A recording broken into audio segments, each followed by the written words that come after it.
Sorry. I stole it on mine. So Fitz is a huge Raiders fan. It's either win or you're out. Simple as that. How you feel? Scared?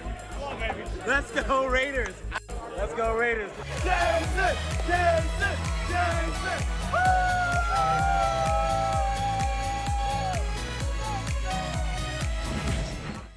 Now, Jason Fitz, as you can see, he's in Indianapolis getting ready for the national championship game tonight. But I am sure he's feeling maybe a little hungover this morning. I don't know. He's gone through a gamut of emotions over the last 12 hours. Before we get into college football and what we're going to see tonight, Fitzy, how are you feeling? Raiders are in. So, there are nights you think you can predict. I don't know that I could ever have predicted a night where I would walk up to the bar afterwards and say, I'll take 30 shots of whiskey. And that's what happened last night. It was a regrettable night in every right, perfect way. And kudos to the number of people we work with that came out just to check on my mental health by the end of the game. So can't believe I am still shooketh. I cannot believe my beloved Raiders are headed to the playoffs. My voice is gone. I got a national championship to cover today, but it's all gravy from here. I'm on cloud nine. So let me get this straight. It's playoff week for my Bengals, who've never won a Super Bowl. I'm excited to kick off this week. I'm going down to Cincinnati for the game. We have this John Spritz guy who's a Los Angeles, Oakland, whatever, Raiders fan. That's what we're doing. I don't have questions for this guy. This guy's my enemy. His name is Jason Fitz. Oh, it's Jason. Yeah, it's Jason. And it's the Fitz. I hear a Oakland voice. Raiders? I hear a voice. I hear a voice somewhere. Like, is somebody speaking? Is that Shay's husband? Like the lesser half of the Cornets? Is that what I like? This guy the doesn't Marty get... Jannetty, the Shay's Shawn Michaels. No. I mean that's. You don't get to monopolize turmoil as a fan and I'm so thankful to be here and I partied with my buddies. You've won Super Bowls, 3 of them. You've been here before. You don't get this moment. You're going to go down to Cincinnati, you're going to lose that game, and the Cincinnati Bengals are going to be the darling. I'm the darling here at ESPN. I'm the guy who's a fan of the team that's never won a Super Bowl. You don't get this moment, John Spritz. Let me tell you something, brother, all right? What you need to know is that there is one team playing in Cincinnati that America is rooting for. There is one team playing in Cincinnati that has taken over an entire country of fandom. There's one team playing in Cincinnati that the world will be rooting for, and it's this team. I don't know who you are. I hope you have a great career. Your wife is spectacular, but I know who the world is going to be rooting for in the playoffs, and that is my beloved Raiders. I like sober Jason Fitz more. That's his name? Well, I think this morning he is probably sober after last night. I don't know. All right, let's get to the, we don't, it may not have worn off by now. But anyways, let's get to what we're there in Indianapolis, or Jason Fitz is, and that's for tonight's national championship game. We've got Georgia, we've got Alabama. Georgia in the SEC championship, and now no Mechie available for Alabama. So what receiver do you think does need to step up tonight, Fitzy? I remember you saying that there may be someone that will become a household name.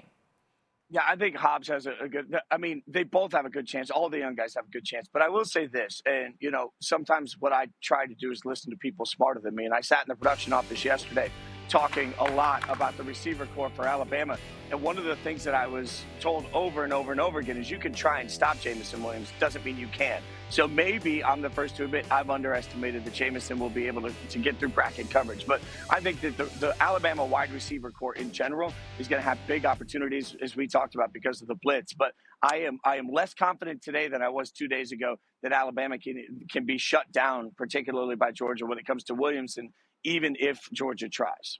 Well, I can have a competent conversation with this guy, Jason Fitz, the guy who does a great job covering college football, that has no affiliation with the Raiders and has no rooting interest in the Raiders and Bengals. So I will talk about this game with my good friend and very elevated mind in Jason Fitz. And it's very clear to people this is in a lot of ways about Kirby Smart not being able to beat Nick Saban. He's 0-4 all time against his former boss. But this was the first year we saw one of those former Saban assistants get a win versus Nick, and that was Jimbo Fisher and the Aggies. So going back to Kirby Smart, to get that first win, what does he need to do in this one? Well, the defense has got to get the plays made that they barely missed last time. And somebody said to me yesterday that sort of stuck in my head, Georgia had the worst game we've seen. Alabama had the best game we've seen. The one stat that they've been running on radio all week is that Alabama, it's the only game all year they didn't give up a sack, and it's the only game all year where Georgia didn't get a sack. I think this defensive line gets home more. If they get home more, there's opportunity, especially with the banged-up Alabama offensive line. One thing to look for in this game is how Kirby Smart adjusts to pace of play, because I think Alabama was running up to the line quick in the SEC championship game to tire out some of the big guys on the Georgia defensive line. How Kirby Smart reacts to that and how they handle their rotation of players, I think will be a big part of this football game. All right, so I heard you say earlier you're even less confident in Georgia now that you have arrived there in Indianapolis. On Friday, you picked Alabama to win. Okay, so this is all good, but I want to know which displays more confidence. Is it Stetson Bennett in his flip phone, or is it Nick Saban in his leather jacket? Now, you're rocking a leather jacket right now, so I think I know which way you're going to lean, but I don't know, Fitzy. Okay, well, there's a difference between a rock star leather jacket, thank you very much, and I'm trying out for the A-team leather jacket. Displays more confidence. This is simple. Stetson Bennett with the flip phone, and I'll tell you why. Because Stetson Bennett is aware of the controversy, the guffaw he's creating by using a flip phone, right? Like, Saban doesn't realize that everybody was going to be talking about his poor fashion choices. So I think Stetson Bennett making the intentional conversation choice is obvious. It's an obvious sign that he's coming in with this with a little swagger. Okay. He's shimmying. That's it's how I early remember. in the morning. There's a lot. That's how I remember my Raiders fans of old, shimmying awkwardly like that. Black is always a safe play for an outfit, complimentary slimming, except on that guy. Are you kidding me? Terrible look. Wow. I know. Shots fired. Wow. Jason Fitz, thank you for getting up. Oh, okay. Let's go, big boy. Do a twirl. Let's go. One twirl. One twirl there in Indianapolis. Shay, you are a delight. I have no idea who your co-host is. They're trash. But you Never are welcome. spectacular. Back here Welcome again. to Indianapolis. Thanks for watching ESPN on YouTube. For live streaming sports and premium content, subscribe to ESPN+.